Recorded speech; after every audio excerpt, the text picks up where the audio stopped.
Dear viewers, আসসালামু আলাইকুম। I hope আপনারা সবাই অনেক ভালো আছেন এবং আজকের যে লাইভটি সেটি আপনারা সবাই জানেন। আজকের লাইভের টপিকটি হচ্ছে কানাডার বিষয় নিয়ে এবং আপনারা যারা এই লাইভটি দেখছেন বা দেখবেন পরবর্তীতে অবশ্যই আপনারা একটু আমাকে জানাবেন যে আমার ভয়েসটা শোনা যাচ্ছে কিনা। কাইন্ডলি একটু কমেন্টস করে জানাবেন এবং যদি শোনা যেয়ে থাকে আমাকে একটু কমেন্টস করে জানাবেন যে এভরিথিং ইজ ক্লিয়ার।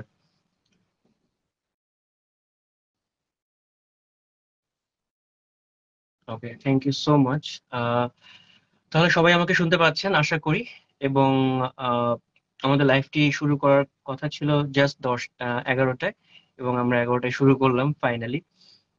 তো আপনারা সবাই জানেন my name is Sayed Yusuf Ali, chief executive of prominent consultant. এবং আপনারা সবাই জানেন যে প্রমিনেন্ট কনসালটেন্ট প্রায় দীর্ঘ 17 বছর ধরে এডুকেশন কনসালটেন্সি ইন্ডাস্ট্রিতে কাজ করে আসছে আপনাদের সবার দোয়া এবং ভালোবাসা নিয়ে। এবং আলহামদুলিল্লাহ আমরা আপনাদের দোয়ায় আমরা সাফল্যের সহিত এগিয়ে যাচ্ছি আমি বলবো। এবং স্পেশালি আপনারা জানেন যে প্রমিনেন্ট কনসালটেন্ট কানাডা নিয়ে খুব বেশি কাজ করে এবং প্রতি বছর আমরা প্রায় 200+ আমরা অ্যাপ্লিকেশন ডিল করে থাকি for our partner universities in Canada. এবং পাশাপাশি আমরা আমরা প্রায় 150+ স্টুডেন্ট কিন্তু আমরা রিক্রুট করে থাকি to our partner institutions in Canada. এটা আপনারা সবাই কম বেশি জানেন। আমাদের সম্পর্কে জানতে হলে ডেফিনেটলি আমাদের ফেসবুক পেজ বা আমাদের আহ, আমাদের যে প্ল্যাটফর্ম গুলো আছে, সোশ্যাল মিডিয়ার যে প্ল্যাটফর্ম গুলো, সেখানে আপনারা আমাদের সম্পর্কে অবশ্যই জানতে পারবেন। আমাদের গুগল রিভিউ দেখলে আপনারা বুঝতে পারবেন যে আমরা অত্যন্ত সাকসেসফুলি আমরা কাজগুলো করছি। তো আজকে আমাদের লাইভের যে টপিকটা ছিল সেটা হচ্ছে মূলত কানাডার স্টাডি পারমিট বর্তমান যে পরিস্থিতি এবং এই পরিস্থিতি যে পরিস্থিতিটা আমরা এখন ফেস করছি সেই পরিস্থিতিতে বা কানাডার যে নতুন কিছু রুলস এসছে 22শে জানুয়ারির পর থেকে। সো এই রুলস গুলোর ব্যাপারে আমরা একটু জানবো এবং এই রুলস গুলো বা এই নতুন আপডেটস গুলো আসলে আমাদের জন্য কতটুকু বেনিফিশিয়ারি হবে এবং কতটুকু আমাদের জন্য পজিটিভ সাইড আমাদের জন্য ক্যারি করবে সেটা আমরা একটু আলোচনা করব। এবং কানাডাতে অনেকেই একটু ডিমোটিভেটেড হয়ে যাচ্ছেন কানাডার ব্যাপারে। এবং সত্যি কথা বলতে যে বিভিন্ন ধরনের রিফিউজালস বা খুব র্যান্ডম রিফিউজালের কারণে অনেকেই হয়তো বা নতুন কিছু নিয়ম আসার কারণে অনেকেই হয়তো বা একটু কনফিউশনে আছেন এবং আপনারা চিন্তা করছেন যে কানাডা আসলে আপনাদের জন্য আসলে পটেনশিয়াল মার্কেট কিনা এখন আপনাদের জন্য। বিকজ আমরা অনেক কিছুই কিন্তু জানতে পারছি বিভিন্ন ব্লগ থেকে বা বিভিন্ন রকম ভিডিও থেকে, ইউটিউব চ্যানেল থেকে বা আপনার হচ্ছে যে আহ, যেটা হচ্ছে যে আপনার বিভিন্ন রকমের পোস্ট থেকে বা ফেসবুক পোস্ট থেকে আমরা অনেক কিছু জানতে পারছি, নেগেটিভ পজিটিভ আমরা জানতে পারছি। তো ফার্স্ট অফ অল আমি যেটা বলবো সেটা হচ্ছে যে লাইক, এবং আপনারা অবশ্যই যারা লাইভটি দেখছেন এবং যারা ভবিষ্যতে লাইভটি দেখবেন অবশ্যই আপনারা আপনাদের ফ্রেন্ড সার্কেলের বা আপনাদের যারা কানাডার ব্যাপারে যারা আগ্রহী যাওয়ার ব্যাপারে বা কানাডার জন্য যারা প্ল্যান করছেন তাদেরকে অবশ্যই বিষয়টি শেয়ার করবেন এই লাইভ ভিডিওটি। আশা করি তাদের এই ভিডিওটি কাজে লাগবে। তো ফার্স্ট অফ অল আমরা যে টপিক নিয়ে আলোচনা করতে চাচ্ছি যেটা হচ্ছে যে বর্তমানে আপনারা দেখবেন যে লাস্ট 1 মান্থ বা 1.5 মান্থস কিন্তু আমরা প্রায় দেখছি যে রিফিউজালের সংখ্যাটা একটু বেশি rather than the approval. So study পারমিটের থেকে আমরা দেখছি যে রিফিউজালের বা রিজেকশনের সংখ্যাটা একটু বেশি এবং অনেক ভালো ভালো ফাইল বা পটেনশিয়াল ফাইলও কিন্তু রিজেক্ট হচ্ছে যাদের আইএলটিএস ভালো, একাডেমিক রেজাল্টস ভালো এবং যাদের এনাফ ফান্ড আছে তারাও কিন্তু অনেক ক্ষেত্রে রিজেকশন হচ্ছেন খুব ভেরি সিম্পল রিজনে। যেটা হচ্ছে আমরা ম্যাক্সিমাম ক্ষেত্রে কিন্তু আমরা রিজনটা দেখতে পাচ্ছি যে ইউ ওয়ান্ট কাম ব্যাক বা ইন্টেনশন নিয়ে প্রশ্নটা করছে। যদিও আমরা ইন অ্যাভারেজ ধরতে পারি যে আপনার এসওপিটা এসওপি হয়তো বা স্টাডি প্ল্যানটা হয়তো বা ঠিক মতো হয়নি বা যেটা আপনি লিখেছেন সেই ক্ষেত্রে হয়তো বা আম, যিনি ভিসা অফিসার বা ইমিগ্রেশন অফিসার উনি হয়তো বা সন্তুষ্ট না বা হয়তো বা আপনার জাস্টিফিকেশন গুলো প্রপারলি হয়নি, সে কারণে আপনাকে রিফিউজ করতে পারে। বাট সত্যি কথা বলতে যে কিছু কিছু ক্ষেত্রে আমাদের কেন জানি মনে হচ্ছে যেটা আসলে প্রপার জাজমেন্ট হচ্ছে না, সামহাউ ফাইলগুলোকে রিজেকশন করে ছেড়ে দেওয়া হচ্ছে। সো সেই বিষয়গুলো নিয়ে আমরা আলোচনা করব যে আসলে এই পরিস্থিতিতে আমাদের কি করণীয় আমরা কি কানাডার জন্য আশা আশা ভরসা সব ছেড়ে দিব না, আমরা আসলে আবার নতুন উদ্যম নিয়ে আমরা আমাদের কেসগুলোকে যদি মিসজাজমেন্ট করা হয় সেই ক্ষেত্রে আমরা তো অবশ্যই রিঅ্যাপ্লাই করতে পারি আমাদের গ্রাউন্ডস গুলোকে প্রেজেন্ট করে। সো ওই গ্রাউন্ডস গুলোকে প্রেজেন্ট করার ক্ষেত্রে অনেক রকম পলিসি আছে বা প্রসেস আছে, যেটার ব্যাপারে আমরা কিছু আলোচনা করব। তো ফার্স্ট অফ অল যেটা আমরা দেখছি যে আম, বিগত কয়েক দিন ধরে বা আমি বলবো লাস্ট মান্থ থেকে আমরা যেটা দেখতে পাচ্ছি যে রিফিউজালসটা খুব বেশি হচ্ছে, এবং যেটা আমি বললাম যে ইন্টেনশন নিয়ে অনেক ক্ষেত্রে প্রবলেম করছে, এবং হচ্ছে যে আরেকটা হচ্ছে যে স্পন্সরশিপ নিয়েও কিন্তু অনেক ক্ষেত্রে বলছে। তো আপনারা সবাই জানেন যে কানাডাতে কিন্তু এখন লিভিং এক্সপেন্সটা কিন্তু এখন বাড়িয়েছে। যেটা আগে ছিল হচ্ছে $10,000 পার ইয়ার, যে আপনাকে লিভিং এক্সপেন্সটা $10,000 দেখাতে হবে, সেটা কিন্তু এখন আপনার হচ্ছে $20,000 বা $20,000 থেকে একটু বেশি।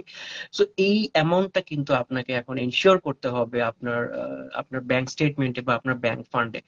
তো যদি আপনার এই ফান্ডটা যদি আপনার এনাফ না থাকে, হ্যাঁ, আপনি যদি মনে করে থাকেন যে আপনার আগের ফর্মুলা ধরে আপনি ব্যাংক ফান্ড দেখাবেন, বা আপনার যে ধরেন টিউশন ফিস বা লিভিং এক্সপেন্স যেটা আছে সেটা থেকে আপনাকে কিন্তু একটু অতিরিক্ত পরিমাণ ফান্ড দেখাতে হবে। তো আমি যেটা মনে করি যে বর্তমান প্রেক্ষাপটে আসলে 2 ইয়ার্স এর প্রোগ্রাম হলে 2 ইয়ার্স এর মতো ফান্ড দেখালেই ভালো। এবং 2 ইয়ার্স এর অধিক যদি ডিউরেশনের কোর্স হয় সেই ক্ষেত্রে আমি বলবো যে 2 ইয়ার্স এর বেশি যদি এক্সপেন্সটা আমরা ক্যালকুলেট করি ফান্ডটা দেখাই, তাহলে আমার মনে হয় যে এটা ভালো হবে।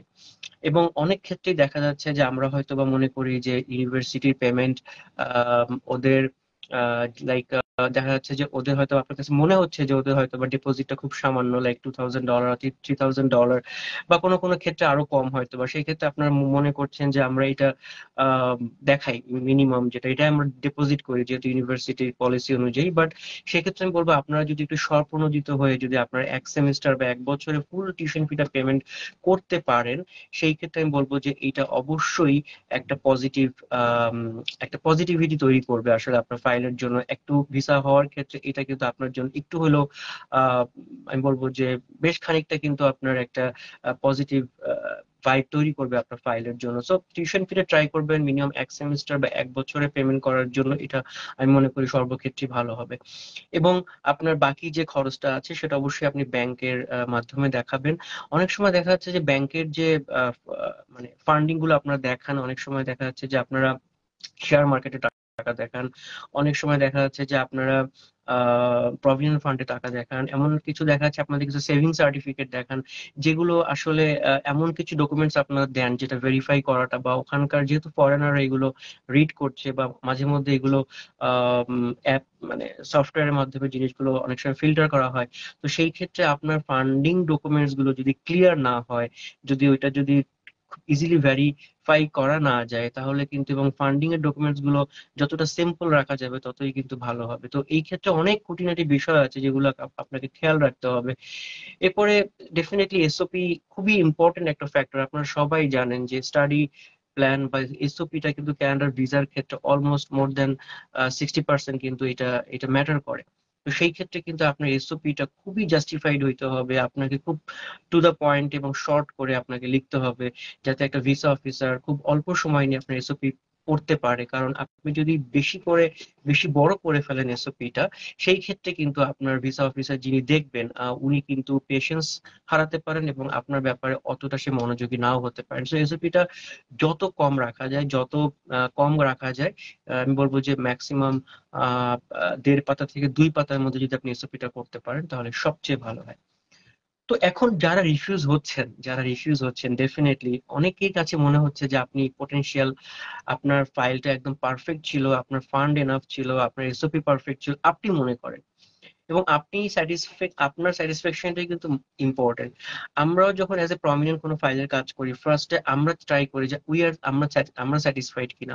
কারণ একটা ফাইলের পিছনে কিন্তু জার্নিটা অনেক লম্বা। আমরা যখন কাজ শুরু করি, সেই কাজ শুরু করার পর থেকে অ্যাডমিশন প্রসেস, টিউশন ফি পাঠানোর প্রসেস থেকে শুরু করে একটা ফাইলের পিছনে কিন্তু প্রায় 4 to 5 মান্থস কিন্তু আমাদের টাইম চলে যায়।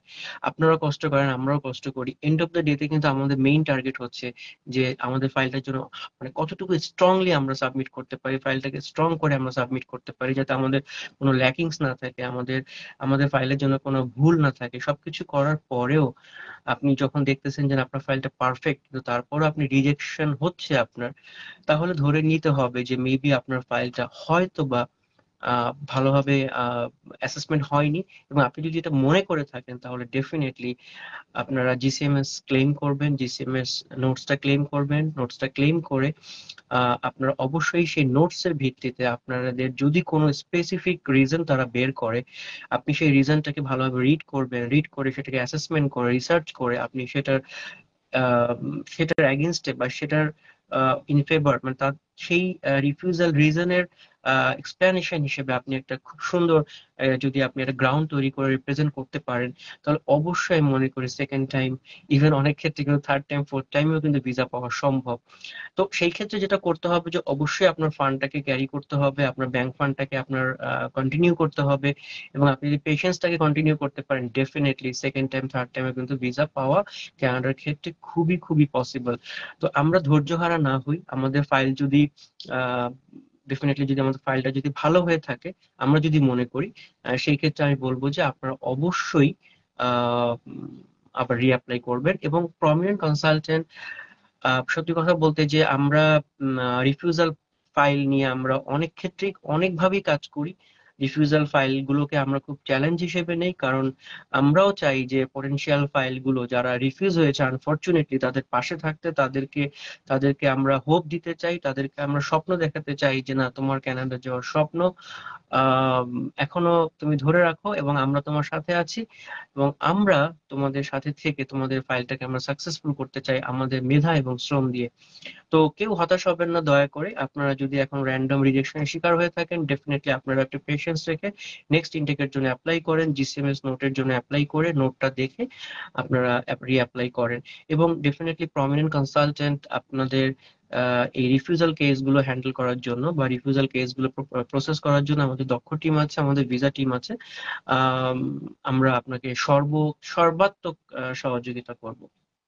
এখন আহ, বিষয়টা হচ্ছে যে আপনারা আপনারা আমরা সবাই জানি যে আপনাদের একটু এজেন্টের প্রতি আপনাদের একটু নেগেটিভ মাইন্ডসেট থাকে, বা আপনাদের কাছে মনে হয় এজেন্টের কাছে গেলে হয়তো বা আপনাদের ফাইলটা মিস মানে মিসগাইডেড হতে পারেন আপনারা, বা একটা এজেন্ট ভীতি আপনাদের মধ্যে আছে। বাট সত্যি কথা বলতে যে আপনাকে আগে একটা এজেন্টের কাছে কাজ করতে যেতে হলে অবশ্যই আপনাদেরকে একটু রিসার্চ করতে হবে এজেন্ট সম্পর্কে। কারণ আপনারা সবাই জানেন যে আমাদের দেশে অনেক এডুকেশন এজেন্টস আছে যারা কাজ করছে। তো আপনি কার কাছে যাবেন, আপনি কার মাধ্যমে সহযোগিতা নেবেন, সেটার জন্য অবশ্যই আপনাকে এজেন্ট সম্পর্কে একটু স্টাডি করতে হবে। কারা ইউনিভার্সিটি অথরাইজড এজেন্ট, বা কারা দীর্ঘ বছর ধরে কাজ করছে, কারা কত ধরনের, কারা কত বেশি ফাইল নিয়ে কাজ করছে, তাদের রিভিউ গুলো দেখতে পারেন, তাদের ফেসবুক স্ট্যাটাস, তাদের ওয়েবসাইট দেখে আপনার সিদ্ধান্ত নিতে পারেন। পাশাপাশি আপনারা যদি ওই এজেন্ট সম্পর্কে আপনাদের পরিচিত সার্কেলে কেউ জেনে থাকে, তাদের কাছ থেকে আপনারা একটা পরামর্শ নিতে পারেন। এখন প্রফেশনাল এজেন্ট অবশ্যই আপনাকে চুজ করতে হবে, কারণ প্রফেশনাল এজেন্টই কিন্তু আপনাকে প্রপার গাইড করতে পারবে। কেন গাইড করতে পারবে? বিকজ প্রফেশনাল এজেন্ট যারা বা ইউনিভার্সিটি অথরাইজড এজেন্ট তারা কিন্তু আলটিমেটলি ইউনিভার্সিটির থেকে তারা কিন্তু ট্রেন, তারা তাদের টিম, টোটাল টিম কিন্তু ইউনিভার্সিটি থেকে তারা ট্রেন আপ করা থাকে। তারা অনেক স্টাডি করে এবং তাদের এক্সপিরিয়েন্স থাকে যে অনেক ধরনের ফাইল হ্যান্ডেল করার ব্যাপারে। তো সেই ক্ষেত্রে একটা এজেন্ট, যেমন আমি যদি প্রমিনেন্টের কথাই ধরি, আমরা যেহেতু প্রতি বছর আমরা 200 ফাইল নিয়ে আমরা কাজ করি, সো এক একটা ফাইল কিন্তু এক এক রকম। সো আমাদের অভিজ্ঞতা থাকে যে না, হ্যাঁ, আমাদের এই বিষয়ে আমাদের অভিজ্ঞতাটা অনেক বেশি, যে আহ, আমরা বুঝি যে কোন ফাইলে আমাদের কি ধরনের প্রসেসিং স্ট্র্যাটেজি বা আমাদের স্ট্র্যাটেজি মেক করতে হবে। সো হ্যাঁ, এটা ঠিক যে আমরা কিছু সার্ভিস চার্জ অ্যাপ্লাই করি। আসলে সত্যি কথা বলতে যে একটা বিষয় হচ্ছে যে আপনি আপনি কারো কাছে গেলেন, আপনি নিজে নিজে সব কাজ করলেন, একজন আপনার হয়ে অ্যাপ্লাই করে দিল। অনেক ক্ষেত্রে হয়তো বা সেই ক্ষেত্রে সার্ভিস চার্জ হয়তো বা কেউ কেউ নেয় না। বাট যখন আপনার একটা ফাইলের পিছনে রিসার্চ করা হবে, আপনার প্রবলেম গুলো সর্ট আউট করে সেই প্রবলেম গুলো সলভ করার জন্য চেষ্টা করা হবে, আপনাকে একটা প্রপার গাইডলাইন দিয়ে আপনার ফাইলটাকে উইক থেকে আরেকটু স্ট্রং করা হবে, বা আপনার যে দুর্বলতা গুলো আছে সেই দুর্বলতা গুলোকে সর্ট আউট করে আপনাকে সেভাবে ট্রেন করা, আপনাকে সে ব্যাপারে আরো বেশি গ্রুম করা, এই বিষয়গুলো যখন আপনার জন্য করা হয় এবং প্রতিনিয়ত আপনাকে আপনার পিছনে লেগে থেকে কাজগুলো করা হয় এবং আপনাকে প্রত্যেকটা কাজে আপনাকে গাইড করা হয়, যখন এফোর্ট বেশি দেওয়া হয়, তো ডেফিনেটলি এখানে একটা কোম্পানির পুরো টিম যখন আপনাকে 6 মাস ধরে আপনার পিছনে আপনার জন্য এই ডেডিকেশনটা দিবে, আপনার জন্য কাজ করবে, তো ডেফিনেটলি তাদের তো একটা অফিস খরচ থাকে, তাদের একটা অপারেশন কস্ট থাকে। এটা কিন্তু আমি মনে করি লজিক্যালি এটা আসতেই পারে। তো এই ব্যাপারটা প্রমিনেন্ট যেটা করে অলওয়েজ, সেটা হচ্ছে প্রমিনেন্ট ডেফিনেটলি একটা একটা মিনিমাম সার্ভিস চার্জ রাখে, যেটা হচ্ছে তাও হচ্ছে যে ভিসা অ্যাপ্রুভ হলে। এবং আরেকটা সুবিধা হচ্ছে প্রমিনেন্টের মাধ্যমে, যেটা হচ্ছে আপনি যতবারই আপনি রিঅ্যাপ্লাই করতে চাবেন বা আপনি চাইবেন, সেটা কিন্তু প্রমিনেন্ট কনসালটেন্ট কোনো এক্সট্রা চার্জ ছাড়াই কিন্তু আপনাদেরকে সেটা করে দিচ্ছে, যদি আপনি প্রমিনেন্টে আপনার ফাইলটা সাইন আপ করা থাকে। তো আমি যেটা বলবো যে হ্যাঁ, যাদের ফাইল, অবশ্যই আপনারা নিজে নিজে অ্যাপ্লাই করতে পারেন, যাদের ফাইল খুবই স্ট্রং, যারা মনে করছেন যে আমাদের ফাইল, এবং আমরা যদি বুঝি যে আপনাদের ফাইলে কোনো প্রবলেম নেই, খুবই স্মুথলি আমরা প্রসেস করতে পারবো এবং এখানে কোনো এক্সট্রা এফোর্টের প্রয়োজন নাই, সেই ক্ষেত্রে কিন্তু আমাদের সার্ভিস চার্জটা ওইরকম আমরা রাখি না। তবে আমরা অবশ্যই আমরা চেষ্টা করি আপনাদের ভিসাটা পসিবিলিটি বাড়ানোর জন্য যেখানে যে এফোর্টটা দেওয়া দরকার সেটা কিন্তু আমরা অবশ্যই দিয়ে থাকি। এবং আপনারা জানেন যে আমাদের জার্নিটা, আমাদের এই অ্যাজ এ কনসালটেন্ট জার্নি প্রায় 17 years, it's not a matter of joke. So আমরা 17 ইয়ার্স ধরে আপনাদেরকে সার্ভ করছি, আলহামদুলিল্লাহ। আমাদের একটা রেপুটেশন আছে, এটা আমরা আমরা বলতে পারি। আমরা হয়তো বা খুব খুব বেশি কাজ করি না, খুব লিমিটেড কাজ করি, এবং আমরা চেষ্টা করি ট্রান্সপারেন্সি রেখে আপনাদের আপনাদের কাজগুলো করতে।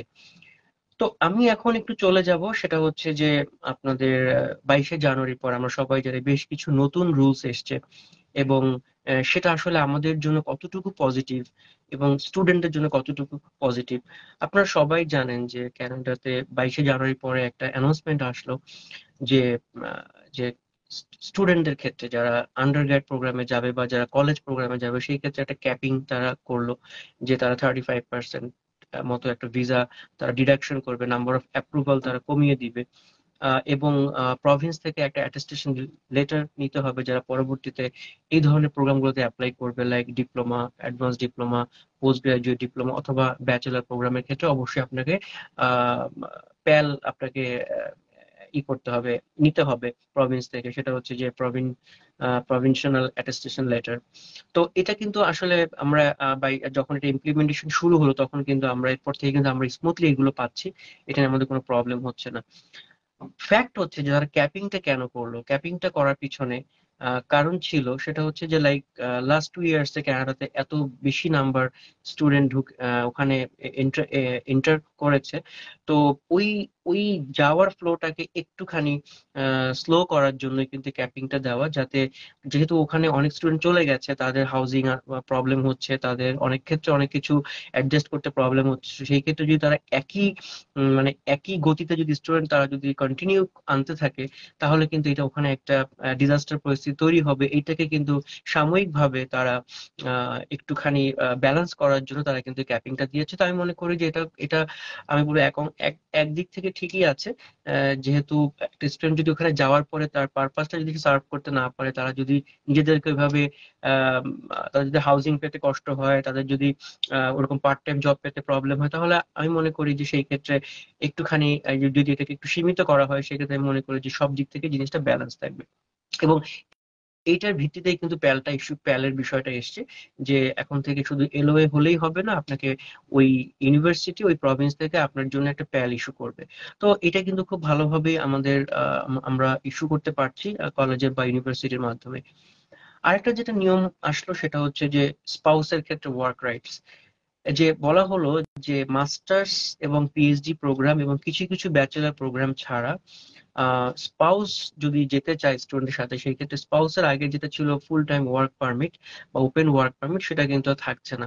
আহ, যদি মাস্টার্স প্রোগ্রাম, পিএইচডি প্রোগ্রাম হয় বা কিছু ব্যাচেলার প্রোগ্রাম হয়, যেমন bachelor of engineering, bachelor of nursing, এই ধরনের প্রোগ্রাম হলে স্পাউস ওখানে ওয়ার্ক রাইট পাবে, বাট আদার দেন যদি অন্য কোনো প্রোগ্রাম হয়, সেক্ষেত্রে ওয়ার্ক পারমিটটা পাচ্ছে না। এটা একদিক থেকে এটা আমি বলবো যে এটা, আমি বলবো যারা পটেনশিয়াল স্টুডেন্ট তাদের জন্য এটা খুব ভালো একটা ডিসিশন, কারণ আমরা দেখেছি যে যে কোনো স্টুডেন্ট র্যান্ডমলি তাদের স্পাউস নিয়ে যাওয়ার একটা প্রবণতা তৈরি হয়েছিল, এবং যার কারণে দেখা যাচ্ছে স্পাউসের যেহেতু ওয়ার্ক পারমিট ওয়ার্ক রাইটটা আছে। তো যদি এমন হয় যে সব স্টুডেন্টের সাথে স্পাউস যাচ্ছে, তখন কারণ সেক্ষেত্রে কিন্তু আপনার স্পাউসরা কিন্তু তারা জব সিক হচ্ছে, তারা কিন্তু জব সিকার হচ্ছে ওখানে গিয়ে।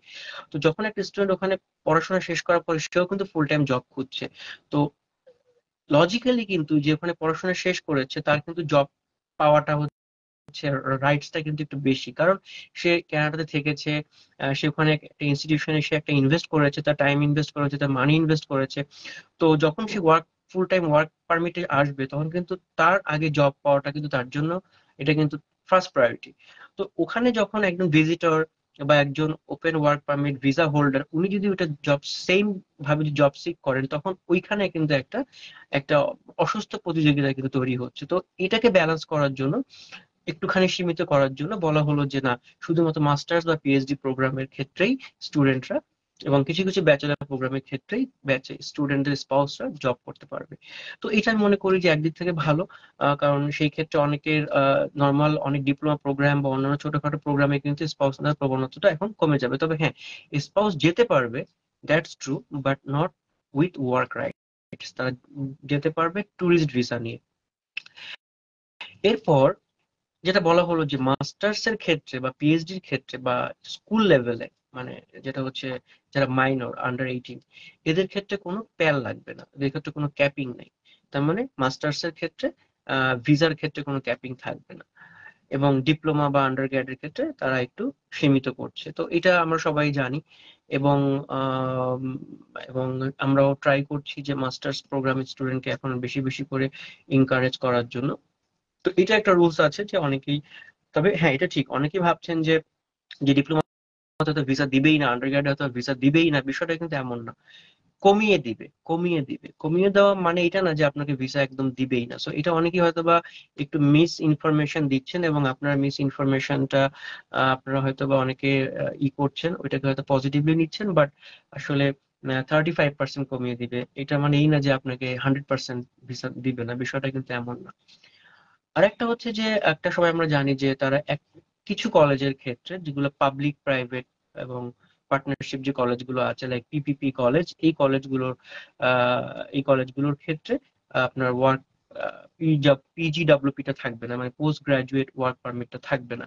তো এই ধরনের অনেক ক্যাম্পাস আছে যারা মনে করেন পাবলিক কলেজের ক্যাম্পাস, আহ, বিভিন্ন শহরে ছিল, যেমন টরন্টো বেজ অনেক কলেজ ছিল যাদের মেইন ক্যাম্পাস হচ্ছে টরন্টোর বাইরে, বাট তাদের একটা সিটি ক্যাম্পাস ছিল টরন্টোতে, যেটা পাবলিক কলেজের প্রোগ্রাম পড়ানো হতো প্রাইভেট কলেজে, মানে পাবলিক কলেজের কারিকুলামটা পড়াতো হচ্ছে প্রাইভেট কলেজ, এবং সেই ক্ষেত্রে স্টুডেন্ট পাশ করার পরে তারা পাবলিক কলেজের ডিগ্রি অ্যাচিভ করতো, এবং সেই যেহেতু পাবলিক কলেজের ডিগ্রি সেই ক্ষেত্রে তাদের পিজিডব্লিউপিটা আগে ছিল, এটা কিন্তু এখন নেই। তো এটা একদিক থেকে ভালো হয়েছে, কারণ এটা যদিও একটা সময় অনেক স্টুডেন্ট গিয়েছে কলেজগুলোতে, বাট এগুলো আসলে খুবই লিমিটেড, এদের যে ক্যাম্পাস গুলো খুবই ছোট, এবং দেখা যাচ্ছে স্টুডেন্টরা যখন স্টুডেন্টদের ব্যাপারে এই ব্যাপারে অনেক অবজারভেশন ছিল যে তারা যে উদ্দেশ্যে যাচ্ছে বা তারা যে ফ্যাসিলিটিস গুলো চাচ্ছে, স্পেশালি কলেজগুলোতে যেগুলো মেইন ক্যাম্পাসে আছে, কারণ একটা মেইন ক্যাম্পাস কিন্তু হিউজ। তো সেই ক্ষেত্রে তারা মেইন ক্যাম্পাসের ফ্যাসিলিটিস গুলো কিন্তু তারা সিটি ক্যাম্পাস গুলোতে পাচ্ছিল না বা পিপিপি কলেজগুলোতে পাচ্ছিল না। এটা এটা তখনই কিন্তু, এবং দেখা যাচ্ছে যে এটা নাম্বার অফ স্টুডেন্ট এখানে খুব বাড়ছে, এবং দেখা যাচ্ছে যে প্রোগ্রামগুলো তারা অফার করছে খুবই সিম্পল প্রোগ্রাম, যেগুলোতে জব ডিমান্ডও খুব কম। তো সবকিছু মিলিয়ে কিন্তু এই পিপি কলেজগুলোর অপশনটা তারা গভর্নমেন্ট চালু করলো যে এই ক্ষেত্রে তাদের স্টুডেন্টদের কোনো পিজিডব্লিউপি থাকবে না, এবং এটা অলরেডি ইমপ্লিমেন্টেশন হয়ে গেছে মে সেশন থেকে। তো আমি যেটা মনে করবো, যারা এখন এই ধরনের কলেজগুলোতে অ্যাপ্লাই করা থেকে আপনারা বিরত থাকবেন, আপনাদের ভবিষ্যতে কিন্তু এটা থেকে অ্যাপ্লাই করলে আপনাদের ভবিষ্যতে পোস্ট স্টাডি ওয়ার্ক পারমিট আপনারা পাবেন না, এবং পোস্ট স্টাডি ওয়ার্ক পারমিট না পেলে আপনাদের পিআর এ অ্যাপ্লাই করাটা আপনাদের জন্য পসিবল হবে না। এরপরে আসেন যে প্রভিন্সের একটা ব্যাপার থাকে। আমরা প্রায় দেখছি যে অনেকেই বলছেন যে হ্যাঁ, অন্টারিও বিসি বাইরে যাওয়ার জন্য, এবং অন্যান্য যে প্রভিন্স গুলো আছে লাইক অ্যালবার্টা বা আটলান্টিক যে প্রভিন্স গুলো আছে, যেমন নোভা স্কোশিয়া, নিউ ফাউন্ডল্যান্ড বা নিউ ব্রান্সউইক বা প্রিন্স এডওয়ার্ড আইল্যান্ড বা সাসক্যাচুয়ান অর কিউবেক। তো এই যে প্রভিন্স গুলো আছে, এইসব জায়গায় বেশি বেশি করে অ্যাপ্লাই করার জন্য। এটা ঠিক যে হ্যাঁ, অন্টারিও বিসিতে তাদের স্টাডি অ্যাপ্রুভালের সংখ্যাটা অনেক কমিয়ে আনছে, প্রায় less than half. But still তাদের সংখ্যাটা কিন্তু সব প্রভিন্স মিলিয়ে কিন্তু স্টিল অনেক বেশি। আমি মনে করি বাকি 8টা প্রভিন্স মিলে যে স্টুডেন্ট নিবে তার থেকেও বেশি স্টুডেন্ট কিন্তু নিবে হচ্ছে অন্টারিওতে। তার মানে কারণ হচ্ছে অন্টারিওতে 2023 স্টুডেন্ট নিয়েছিল প্রায় 3 লাখ, এবার তারা নিচ্ছে 1.5 লাখের মতো, নিয়ারলি 1.5 লাখ। তো আপনি যদি কম্পেয়ার করে দেখেন 8টা প্রভিন্সের ক্ষেত্রে, আপনি দেখবেন যে অলমোস্ট এরকম স্টুডেন্ট কিন্তু 8টা প্রভিন্সে একসাথে নিচ্ছে, কারণ অন্টারিও হচ্ছে দ্য বিগেস্ট প্রভিন্স এবং অন্টারিওতে কলেজের সংখ্যা বেশি, ইউনিভার্সিটির সংখ্যা বেশি। তো সেই ক্ষেত্রে অন্টারিওতে স্টিল কিন্তু নাম্বারটা বেশি থাকবে। বিসিতেও কিন্তু সেই হিসেবে প্রায় 50,000-এর মতো অ্যাপ্রুভালের একটা ইয়ে আছে, এস্টিমেশন আছে। তো যদিও কম, আগের বারের থেকে কম। পাশাপাশি যেমন হ্যালিফ্যাক্স একটু কমিয়ে দিয়েছে, সাসকেচুয়ানে একটু বাড়িয়েছে, নিউ ব্রান্সউইক একটু বাড়িয়েছে, অ্যালবার্টাতে একটু বাড়িয়েছে, কিউবেকে বেশ খানিকটা বাড়িয়েছে। তো আলটিমেটলি সত্যি কথা বলতে যে এখানে কিন্তু সবাইকে অ্যাকোমোডেট করা যাবে না, বিকজ ইনস্টিটিউশন কম, সাবজেক্ট কম। আপনি চয়েস মতো আপনি সাবজেক্ট পাবেন না। আপনি দেখেন আজকের জন্য ইউনিভার্সিটি মাত্র 2টা, কলেজ খুবই লিমিটেড। আপনি যদি অন্যান্য প্রভিন্স গুলোতেও যান, নোভা স্কোশিয়া হোক, নিউ ব্রান্সউইক হোক, ইউনিভার্সিটি এবং কলেজের সংখ্যা কিন্তু খুবই সীমিত। সো এখানে তারা কত স্টুডেন্টকে নিবে? It's not possible to take all the numbers. তো সেই ক্ষেত্রে অন্টারিও বিসি তো আসলে আপনাদেরকে যেতে হবে, কারণ আলটিমেটলি আপনারা সুযোগ করতে পারবেন না ওইসব প্রভিন্স। আবার এখানে ইন্ডাস্ট্রি কম, আপনার জব স্কোপ কম থাকবে। তো আমি সবকিছু মিলিয়ে বলবো যে অন্টারিও বিসি নিয়ে আপনাদের এত ওরিড হওয়ার দরকার নেই। এখানেও আপনারা জব ফ্যাসিলিটিস পাবেন, আপনাদের ইন্ডাস্ট্রি পাবেন, আপনাদের আপনাদের চাহিদা অনুযায়ী আপনারা এখানে কাজ করতে পারবেন। তবে হ্যাঁ, যেটা হচ্ছে যে টরন্টোতে যেহেতু এটা একটা বিগেস্ট সিটি, অনেক স্টুডেন্ট ওখানে গিয়েছে, এই জন্য অনেকে টরন্টোতে অ্যাভয়েড করছে। বাট এখন যে পলিসিটা করা হচ্ছে তাতে কিন্তু স্টুডেন্ট সংখ্যা এমনিতেই কমে যাবে। তো সেই ক্ষেত্রে আমি মনে করবো যে আপনাদের এটা নিয়ে খুব বেশি ওরিড হওয়ার দরকার নেই। আর সামনে হয়তো বা আমরা সবাই জানি যে পিজিডাব্লিউপির ক্ষেত্রেও কিন্তু একটা কিছু নতুন কনসার্ন আসতে পারে। সেগুলো নিয়ে হয়তো বা এখন অবজারভেশন চলছে, এখনো পর্যন্ত কনফার্ম কিছুই না। হয়তো বা যে প্রোগ্রামগুলোতে জব ডিমান্ড খুব বেশি সেই প্রোগ্রামগুলোতে পিজিডাব্লিউপি হতে পারে। এমনও হতে পারে যে পিজিডাব্লিউপি পেতে হলে আপনাকে জব জব অফার থাকতে হবে আপনার কোনো ক্যানাডিয়ান কোম্পানি থেকে। তো এই নিয়মগুলো এখনো ইমপ্লিমেন্টেশন আসেনি, তবে হতে পারে, পসিবিলিটি আছে। আরেকটা জিনিস হচ্ছে যে যেটা পিজিডব্লিউপির ক্ষেত্রে একটা গুড নিউজ আমাদের, সেটা হচ্ছে যে মাস্টার্স যদি ইভেন 1 বছরও হয়, আমরা সবাই জানতাম যে 2 বছরের কোর্স হলে 3 বছরের work permit up to 3 years. সেটা মাস্টার্স এর ক্ষেত্রে কিন্তু 1 বছর হলেও, মাস্টার্স প্রোগ্রাম হলেই আপনি কিন্তু 3 বছর পর্যন্ত ওয়ার্ক পারমিট পাচ্ছেন। বাট অন্যান্য প্রোগ্রাম গুলোর ক্ষেত্রে কিন্তু আপনি ডিউরেশন অনুযায়ী আপনি ওয়ার্ক পারমিটটা পাবেন, যেটা আগে যে নিয়মটা ছিল ওইটাই থাকবে। আরেকটা আমাদের গুড নিউজ হচ্ছে যে এখন থেকে স্টুডেন্টরা কিন্তু part time, instead of 20 hours তারা কিন্তু 24 আওয়ার্স করতে পারছে। তো সব মিলে আমি আমি যেটা বলবো সেটা হচ্ছে যে কানাডার এই যে বর্তমান যে নিয়মগুলো করেছে এটা কিন্তু পটেনশিয়াল স্টুডেন্টের জন্য খুবই ফ্যান্টাস্টিক নিয়ম। কারণ উম, কারণ দেখা যাচ্ছে নন পোটেনশিয়াল স্টুডেন্টরা বা খুব সহজে ওখানে ভিসা পেয়ে গিয়েছে, হয়তো বা they are not so capable, not so eligible, হয়তো বা সামহাও তারা ভিসা পেয়ে গেছে, বা এটা খুব বেশি নাম্বার তারা নিয়েছে। এবং দেখা যাচ্ছে সেই ক্ষেত্রে এখন যে নিয়মগুলো করা হয়েছে সেই ক্ষেত্রে আপনার এখন ভালো ইনস্টিটিউশন গুলোকে তারা ফিল্টার করলো, তারা স্পাউসটাকে ফিল্টার করলো, তারা পিজিডব্লিউপি কে তারা ফিল্টার করলো। সবকিছু মিলে এখন যারা পোটেনশিয়াল স্টুডেন্ট তাদের জন্য কিন্তু এখন কানাডা মার্কেটটা খুবই খুবই বেটার। এবং আপনারা যদি পেশেন্স রাখেন, কানাডা সম্পর্কে যদি আপনাদের মাইন্ডসেটটা পজিটিভ থাকে, তাহলে আমি মনে করি সামনে আপনাদের জন্য খুব ভালো সময় অপেক্ষা করছে, অনেস্টলি আই এম সেইং। কারণ কানাডা এমন একটা কান্ট্রি, একটা হিউজ কান্ট্রি, লোক সংখ্যা খুবই কম, এবং তাদের আসলে ইন্টারন্যাশনাল স্টুডেন্ট দরকার, তাদের ইমিগ্রেন্ট দরকার। কারণ তাদের ফার্দার ডেভেলপমেন্টের জন্য তাদের তাদের স্টুডেন্ট দরকার, তাদের লোক লোক দরকার। তবে হ্যাঁ, এরকম না যে যে তারা এমন লোক নিবে না যেটা ওখানে যাওয়ার পরে তারা বার্ডেন হয়ে যায় কান্ট্রির জন্য। তারা এমন লোক চায় যারা কানাডার ইকোনমিতে তারা কন্ট্রিবিউট করবে, যারা কানাডাকে ডেভেলপমেন্ট করবে, রাদার দ্যান ওখানে বার্ডেন হওয়ার থেকে। তারা চাইবে যে অবশ্যই যেন কানাডা তার ইকোনমিতে একটা বিশাল অবদান রাখে, এই ধরনের লোক কিন্তু তারা চায়। তো যারা পোটেনশিয়াল, যারা ক্যারিয়ার ফোকাসড, যারা পড়াশোনা করে যারা কানাডার ইকোনমিতে বা কানাডার ইন্ডাস্ট্রি গুলোতে আপনারা কাজ করতে চান, পটেনশিয়ালি বা সাকসেসফুলি আপনারা ওখানে নিজেদের ক্যারিয়ার করতে চান, কানাডার জন্য আপনারা অবদান রাখতে চান, সেটা যেভাবেই হোক না কেন, you people are most welcome in Canada. তো সেই ক্ষেত্রে কিন্তু কানাডা তো অবশ্যই আপনাদের জন্য নেগেটিভ কিছু না, পজিটিভ। তো ডেফিনেটলি নেগেটিভ ভাববেন না, অবশ্যই পজিটিভ হোপ রাখেন, এবং আপনারা বুঝে শুনে সাবজেক্ট গুলো এমন ভাবে চুজ করবেন যেটা ওখানে ডিমান্ড আছে, জবের ক্ষেত্রে ডিমান্ড আছে, আপনি পাশ করার পরে ওখানে আপনি বেটার জব পাবেন, আপনার ওই ইন্ডাস্ট্রিটা অ্যাভেলেবেল আছে, এই ধরনের সাবজেক্ট আপনাকে চুজ করতে হবে, এবং সেটার জন্য আপনাদের পাশে প্রমিনেন্ট অলওয়েজ আছে। নতুন দুইটা আপডেট আমরা কিছুটা জানতে পারছি, বাট এটা এখনো শিওর না। যেমন একটা জিনিস আমরা অহরহ দেখতাম যে ডিএলআই চেঞ্জ, মানে অনেক সময় দেখা যাচ্ছে স্টুডেন্টরা ভিসা পাওয়ার পরে তারা কলেজ বা ইউনিভার্সিটি চেঞ্জ করার একটা প্রবণতা থাকতো, বাট নতুন নিয়মে যেহেতু প্যালটা ইস্যু হচ্ছে, তার মানে একটা সিট বা একটা অ্যালোকেশন কিন্তু দেওয়া হচ্ছে একটা স্টুডেন্টকে, একটা ইউনিক অ্যালোকেশন বা একটা প্যাল দেওয়া হচ্ছে, এটা প্রভিন্সের একটা নাম্বার। তো এইটা যাতে মিস ইউজ না হয় সেই ক্ষেত্রে ভবিষ্যতে একটা হয়তো বা খুব একটা একটা চেঞ্জেস আসতে পারে, সেটা হচ্ছে ডিএলআই চেঞ্জ করাটা হয়তো বা তারা রেস্ট্রিক্ট করতে পারে, যে আপনি চাইলেই ডিএলআই চেঞ্জ করতে পারবেন না, এবং ডিএলআই চেঞ্জ করতে হলে আপনাকে অবশ্যই আবার নতুন ভাবে স্টাডি পারমিট অ্যাপ্লাই করে আপনাকে নতুন করে স্টাডি অ্যাপ্রুভাল নিয়ে আপনাকে আবার ডিএলআই আপনাকে ওইভাবে আপনাকে করতে হবে, মানে আপনি ডিএলআই এমনি নর্মালি চেঞ্জ করতে পারবেন না, আপনাকে অবশ্যই আম, নতুন ভাবে স্টাডি পারমিটের জন্য অ্যাপ্লাই করতে হবে, এবং ওই ডিএলআই নতুন ডিএলআই তে আপনাকে ভিসা নিতে হবে। সো এটা আমি মনে করি যে আপনারা যারা এখন থেকে অ্যাপ্লাই করবেন কলেজ ইউনিভার্সিটিতে, প্রথম থেকে আপনারা বুঝে শুনে অ্যাপ্লাই করবেন যাতে আপনাদের পরবর্তীতে কলেজ বা ইউনিভার্সিটি চেঞ্জ করতে না হয়। আর যেটা আমি বললাম যে পোস্ট গ্রাজুয়েট ওয়ার্ক পারমিট ক্ষেত্রে কিছু আপডেটস হয়তো বা সামনে আসবে, যেটা নিয়ে অলরেডি গবেষণা চলছে বা প্রভিন্সদের কাছ থেকে ফিডব্যাক নেওয়া হচ্ছে, যে যে বেশ কিছু অবজারভেশন আসছে যে কোন কোন প্রোগ্রামের ক্ষেত্রে পিজিডব্লিউপি দেওয়া যাবে, কোন কোন প্রভিন্সে কি ধরনের পিজিডব্লিউপি দেওয়া হবে, পিজিডব্লিউপির ক্ষেত্রে কি কি ধরনের রেস্ট্রিকশন আনা যায়, বা পিজিডব্লিউপির ক্ষেত্রে কাদের জন্য একটু ফ্লেক্সিবল করা যায়। তো যতটুকু অবজারভেশন গুলো আমি দেখলাম দেওয়া হয়েছে প্রভিন্সের কাছে, বা যেগুলো তারা জানতে চেয়েছে, সবকিছু দেখলাম যারা পটেনশিয়াল স্টুডেন্ট, যারা ওই যে বললাম যেসব জবের ওখানে ডিমান্ড আছে, যে অনেকে আছে না, অনেক সময় আসা যাচ্ছে এমন এমন সাবজেক্ট পড়ানো হচ্ছে যেগুলো আসলে ওখানে স্টুডেন্টরা পড়াশোনা করার পরে তারা দে আর নট গেটিং জব। তো সেই ক্ষেত্রে what's the point of getting PGWP?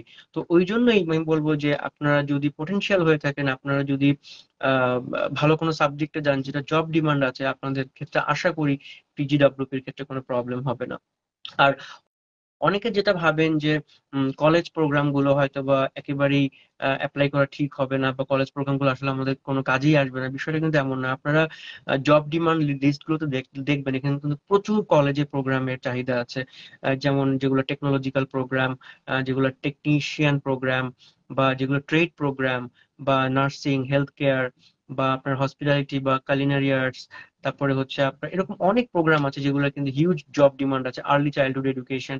তো এগুলো যে আপনার মানে কলেজ প্রোগ্রামে অ্যাপ্লাই করলেই যে আপনার নেগেটিভ কিছু বিষয়টা এমন না, তবে হ্যাঁ আপনাকে সাবজেক্ট চয়েসের ক্ষেত্রে কিন্তু আপনাকে খুব বেশি কেয়ারফুল হইতে হবে, এবং কলেজ প্রোগ্রাম ডেফিনেটলি এগুলো যদি স্কিল বেসড প্রোগ্রাম, আপনারা পাবলিক কলেজের মোস্ট ডিমান্ডেবল সাবজেক্ট গুলো অবশ্যই চুজ করতে পারেন।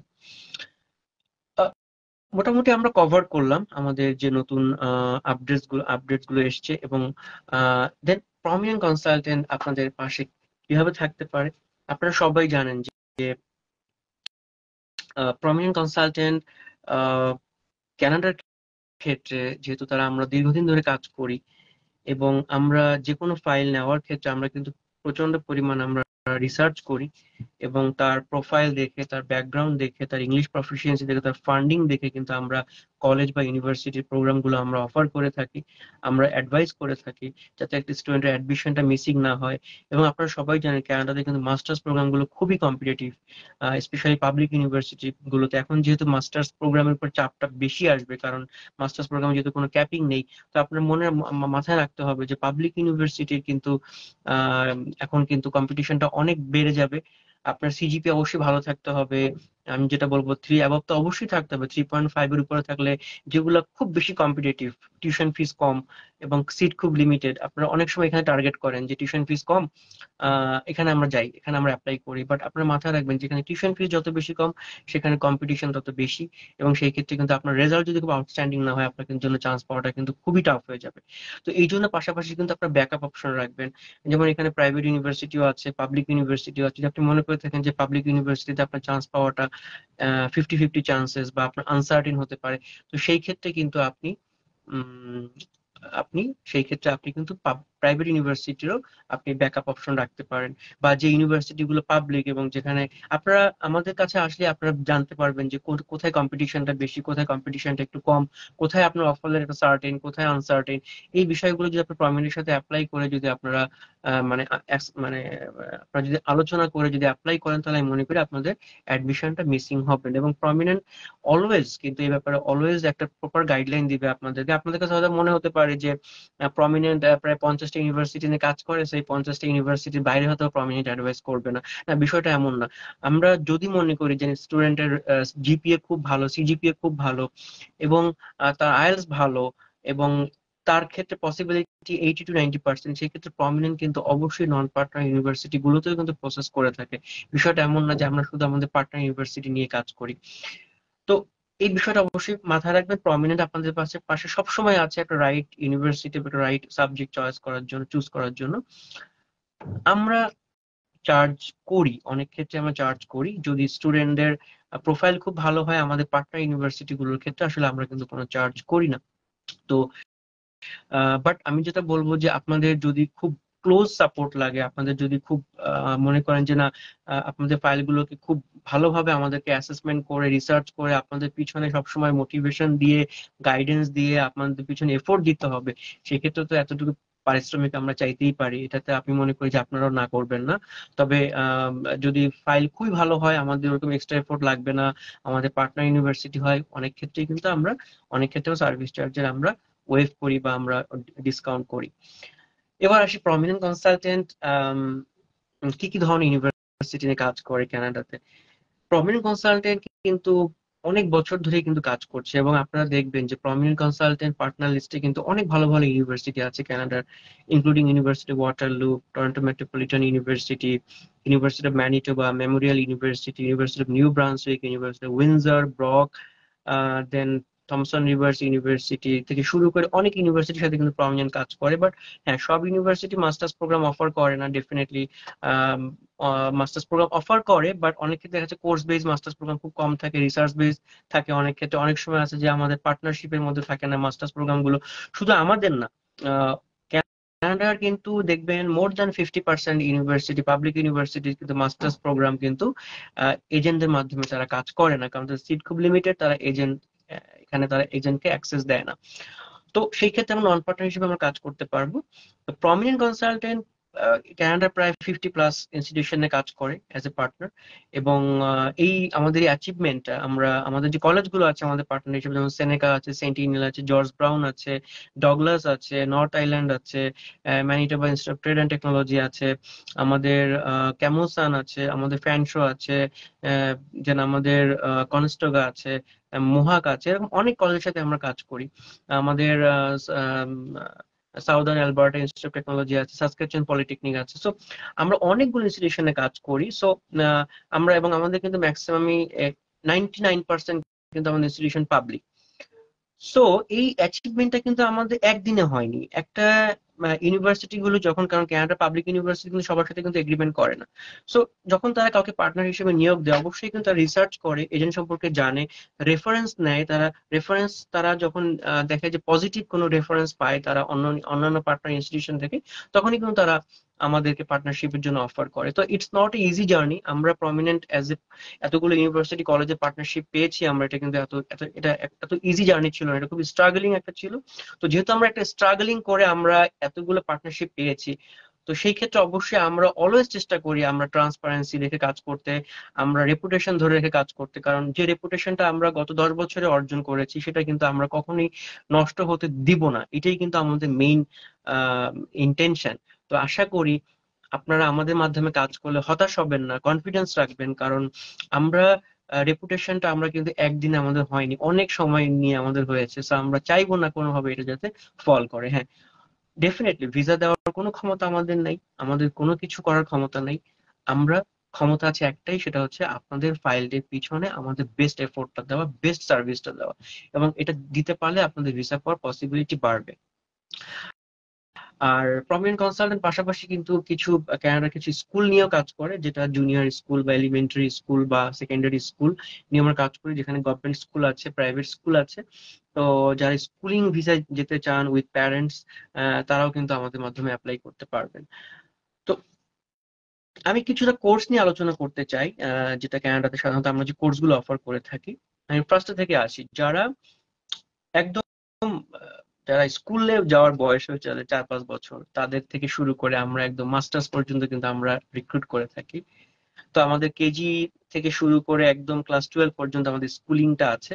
এবং আমাদের শুধু অন্টারিও না, আমাদের অন্যান্য প্রভিন্সে আমরা স্কুলের সাপোর্টটা দিয়ে থাকি। তো এটা গেল নাম্বার ওয়ান। তো যারা স্কুল লেভেলে যেতে যাচ্ছেন তারা অবশ্যই তাদের সাথে গার্ডিয়ান যেতে পারবেন, প্যারেন্টস যেতে পারবেন, সেটা আমরা প্রসেস করে থাকি। এবং স্টুডেন্টের পাশাপাশি কিন্তু আমরা প্যারেন্টসদের ভিসা প্রসেসও করে থাকি, ভিজিট ভিসা। নাম্বার টু হচ্ছে যে যারা ও লেভেলস করেছেন, যারা ও লেভেলস করার পরে যারা চাচ্ছেন যে না, আমি এ লেভেলস না করে আমি দ্রুত একটা ফাউন্ডেশন করে শর্ট টাইমের মধ্যে, যেমন ফাউন্ডেশন গুলো কিন্তু 8 মান্থস, এ লেভেলসে কিন্তু আপনার 2 বছর সময় ব্যয় করতে হচ্ছে, বাট ফাউন্ডেশনে কিন্তু আপনি মাত্র 8 মাস সময় ব্যয় করে কিন্তু আপনি আন্ডার গ্রেডে আসতে পারতেছেন, ব্যাচেলার ফার্স্ট ইয়ারে। তো এই অপশনস গুলো কিন্তু আমাদের আছে। তো 8 মাস পড়লে দেখা যাচ্ছে আপনার কিন্তু প্রায় একটা বছর কিন্তু আপনার সেভ হয়ে গেল, 1 থেকে 1.5 বছর। আপনি এই 1.5 বছর কিন্তু আপনি আপনার লাইফে এগিয়ে থাকলেন। টাকার থেকে বড় কিন্তু ফ্যাক্ট হচ্ছে আপনার টাইম, আপনার জীবনের সময় যত বেশি আপনি সেভ করতে পারবেন, ওইটাই আপনার জন্য মানি। একটা ছেলে, যদি ধরেন একটা ছেলে আপনার 1.5 বছর পরে গ্রাজুয়েশন করলো, আপনি 1.5 বছর গ্রাজুয়েশন করতে, আপনি তার আগে জব করতে পারছেন, আপনার থেকে তার থেকে কিন্তু আপনার এক্সপিরিয়েন্সটা কিন্তু বেশি হবে। যারা মনে করছেন যে বাংলাদেশে যারা এ লেভেলস করতে চাচ্ছেন না বা যারা ক্লাস 12 কমপ্লিট করতে চাচ্ছেন, আপনারা ফাউন্ডেশন, আপনারা ও লেভেলস এর পরে ফাউন্ডেশনে ইজিলি আপনারা এনরোল করতে পারবেন। আমাদের ফাউন্ডেশন করার জন্য আমাদের খুব ভালো ভালো ইউনিভার্সিটির অপশন আছে, যেমন টরন্টো মেট্রোপলিটন আছে, ওয়েলফ্রেড লরিয়ার আছে, ইউনিভার্সিটি ম্যানিটোবা আছে, স্যামন ফ্রেজার আছে, ক্যালগারি ইউনিভার্সিটি অফ লেথ ব্রিজ আছে। তো খুব ভালো ভালো ইউনিভার্সিটিতে কিন্তু আমরা ফাউন্ডেশন অফার করে থাকি। আমাদের আরো কিছু ফাউন্ডেশন প্রোগ্রাম আছে, যেখান থেকে পড়াশোনা করার পরে ইউনিভার্সিটি ট্রান্সফার প্রোগ্রামের মাধ্যমে কিন্তু আপনারা কানাডার সব রকম ইউনিভার্সিটিতে আপনার অ্যাডমিশন নিতে পারবেন, including university of Toronto and university of British Columbia, UBC. তো so এই একটা অপশন কিন্তু আমাদের ফ্যান্টাস্টিক একটা অপশন আছে। আর যারা মনে করেন যে ক্লাস 10 পাস করেছেন, মানে যেটা ন্যাশনাল কারিকুলামে, তাদের ক্ষেত্রে কিন্তু আমাদের হাই স্কুল অপশন তো থাকছেই স্কুল লেভেলে। এরপরে যারা এইচএসসি পাস করেছেন বা যাদের এ লেভেলস কমপ্লিট হয়েছে, তারা কিন্তু ইজিলি আমাদের মাধ্যমে ডিপ্লোমা, অ্যাডভান্স ডিপ্লোমা বা আপনারা ব্যাচেলরে কিন্তু আসতে পারছেন। আমি আরেকটা কথা বলে রাখি, আমাদের কিছু কিছু পাবলিক কলেজ যেমন জর্জ ব্রাউন, সেনেকা, এখানে কিন্তু আমরা ও লেভেলস থেকে আমরা ডিপ্লোমাতে আনতে পারছি। তো ও লেভেলস থেকে ডিপ্লোমাতে আসার একটা বিশাল সুবিধা হচ্ছে যে আপনি ও লেভেলস থেকে ডিপ্লোমাতে আসলে আপনি কিন্তু অলরেডি গ্রাজুয়েশনের 2 বছর কমপ্লিট করে ফেলছেন। থার্ড ইয়ারে আপনি জয়েন করতে পারছেন আফটার ডিপ্লোমা, এবং 2 বছর ডিপ্লোমা করার পরে কিন্তু আপনি 3 বছর ওয়ার্ক পারমিট পাচ্ছেন। সো ওয়ার্ক পারমিটটা পাওয়ার পরে আপনি পিআর এর জন্য অ্যাপ্লাই করে কিন্তু পরবর্তীতে ডোমেস্টিক ফিস দিয়ে আপনি আপনার ব্যাচেলরটা কমপ্লিট করতে পারছেন রিমেইনিং 2 ইয়ার্স। এরকম আমাদের কিছু কোর্স আছে, যেমন অ্যাসোসিয়েট ডিগ্রি আছে আমাদের, যেটাও কিন্তু সেম প্রসেস, আপনি 2 বছর কোর্স কমপ্লিট করে পিআর এর জন্য অ্যাপ্লাই করে আপনি কিন্তু পরবর্তীতে ডোমেস্টিক ফিস দিয়ে আপনি ব্যাচেলর শেষ করতে পারছেন। তো এই ধরনের কিছু ফ্যান্টাস্টিক অপরচুনিটি আছে আমাদের। এবং অনেকে মনে করছেন যে, অনেকে আছে না যে ভাবছেন যে আমার সিজিপিএ কম, আমার জিপিএ কম বা আমার আইএলটিএস কম, আমি টপ র্যাঙ্ক ইউনিভার্সিটি পড়তে পারবো কিনা। সত্যি কথা বলতে আমাদের এমন কিছু পাথওয়ে অপশন আছে, যেখানে আপনার রেজাল্ট যদি আপনার একটু কমও থাকে, আপনার যদি আইএলটিএস কমও থাকে, আপনি ফার্স্ট ইয়ারটা কিন্তু আপনি ওই ইউনিভার্সিটির কলেজগুলোতে স্টাডি করে, যেমন ফর এক্সাম্পল সাইমন ফ্রেজার হতে পারে, ইউনিভার্সিটি ম্যানিটোবা হতে পারে, টরন্টো মেট্রোপলিটন হতে পারে, আপনি কিন্তু এদের কলেজের ফার্স্ট ইয়ারটা করে কিন্তু আপনি সেকেন্ড ইয়ারে কিন্তু আপনি এনরোল করতে পারেন খুব ইজিলি। কারণ এসব ইউনিভার্সিটি কিন্তু ডিরেক্ট ইউনিভার্সিটি ক্লাসরুমে কিন্তু রিকোয়ারমেন্টটা অনেক বেশি থাকে। আহ, তো সেই ক্ষেত্রে কিন্তু আপনি খুব ইজিলি আপনি কলেজের মাধ্যমে কিন্তু আপনি ব্যাচেলরটা স্টার্ট করতে পারেন, এবং সেক্ষেত্রে আপনার কোনো এক্সট্রা কোনো বছরও লাগছে না, এবং টিউশন ফি আপনি কিছুটা সেভ করতে পারছেন। এরপর তো আমাদের পোস্ট গ্রাজুয়েশন ব্যাচেলর তো অবশ্যই আমাদের আছে। আমাদের ব্যাচেলর প্রোগ্রামের জন্য আমাদের অনেক ভালো ভালো ইউনিভার্সিটি আছে। টিউশন ফি ধরেন 18,000 থেকে শুরু করে আপ টু $60,000 পর্যন্ত আছে। আমার ইউনিভার্সিটি ওয়াটারলোর ফিস অনেক হয়, আমরা সবাই জানি। বাট নর্মালি 20,000, 18 to 20,000 থেকে কিন্তু 40,000 এর মধ্যেই, ডলারের মধ্যেই কিন্তু টিউশন ফিটা আপনার আপ ডাউন করে। আর এক্ষেত্রে কোআপ আছে, আপনার হচ্ছে যে স্কলারশিপ আছে, এন্ট্রান্স স্কলারশিপ আছে প্রায় আপ টু $10,000 বা $20,000। তো আমি যেটা বলবো যে ব্যাচেলার জন্য আমাদের we have very fantastic options. তো আপনারা যারা ব্যাচেলার অ্যাপ্লাই করতে চান আপনারা অবশ্যই আমাদের মাধ্যমে অ্যাপ্লাই করতে পারবেন। এরপরে তো পোস্ট গ্রাজুয়েট ডিপ্লোমা ইউনিভার্সিটি লেভেলে বা কলেজ লেভেলে আমাদের আছে, যেগুলো 1 বছর থেকে 2 বছর, এবং পাশাপাশি মাস্টার্স প্রোগ্রাম আছে। মাস্টার্স প্রোগ্রামের ক্ষেত্রে আমাদের অনেক রকম ইউনিভার্সিটি আছে, পাবলিক, প্রাইভেট, এবং কিছু কিছু ক্ষেত্রে আমরা মিডিয়া অফ ইনস্ট্রাকশন দিয়েও কিন্তু মাস্টার্সে আমরা নিচ্ছি। এবং কানাডাতে মাস্টার্স প্রোগ্রামের ক্ষেত্রে স্পাউসে কোনো ঝামেলা নেই, স্পাউস ফুল টাইম ওয়ার্ক করতে পারবে, এবং তারাও আম, তাদের তাদের যে বাচ্চা বেবি তারা কিন্তু ওখানে ফ্রি এডুকেশন পাবে স্কুল লেভেলে, গভর্নমেন্ট স্কুলে। তো সবকিছু মিলিয়ে আমাদের আজকের যে লাইভ সেশনটি হলো, আমি মনে করি যে এখানে কানাডা সম্পর্কে একটা থরলি আলোচনা করা হয়েছে, এবং আপনারা যদি ভিডিওটা আপনাদের টাইম লাইনে শেয়ার করে রাখেন আপনারা খুব ইম্পর্টেন্ট ইনফরমেশন এখান থেকে পাবেন। পরিশেষে আমি যেটা বলবো যে মানে আপনারা না কোনো কিছু নেগেটিভ নিউজ শুনে বা নিউজটাকে জাজমেন্ট না করে, রিসার্চ না করে, ক্রস চেক না করে আপনারা কাইন্ডলি আপনারা ওইগুলোকে বিশ্বাস করবেন না। আপনারা নিজেরা ইমিগ্রেশন ওয়েবসাইট দেখুন, ইমিগ্রেশনের ব্যাপারে যেটা ভ্যালিড সোর্স থেকে আপনার ইনফরমেশন নেন। আপনারা যদি নিয়ে থাকেন আপনারা নিজেরাই বুঝতে পারবেন যে everything is positive for for the future.